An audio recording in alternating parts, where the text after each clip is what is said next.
ভাই সব, সামনে নির্বাচন, আমাকে ভোট দিয়ে দেশের সেবা করার সুযোগ দিন। হালকারে ভোট দিব না, গ্রামে কোনো উন্নয়নের ছোঁয়া লাগেনি। গত বছর হাল্ক এই গ্রামে কোনো কাজ করেনি। আমরা থরকেই চাই। ওই হাল্ক তো একটা দুর্নীতিবাজ, সব টাকা নিজের পকেটে যায়। আমাদের গ্রামের উন্নয়ন দরকার। ভোট দিয়ে শুধু ভয় নয়, কাজ চাই। গ্রামের উন্নয়ন চাই। এইবার কি ভোট পামু? বস, চিন্তা করেন না, ভোট কিনে নিব না হইলে জাল ভোট দিব।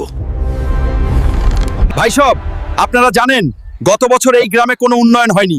নিজেদের গ্রামের উন্নতি চাইলে সৎ মানুষকে ভোট দেন। এবার আমরা থরকেই ভোট দিব, কি বলেন আপনারা? সেটাই হবে।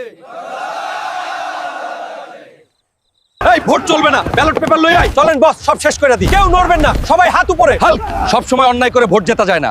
ভোট মানে মানুষের অধিকার। ভাই সব, থর বিপুল ভোটে জয়ী হয়েছে।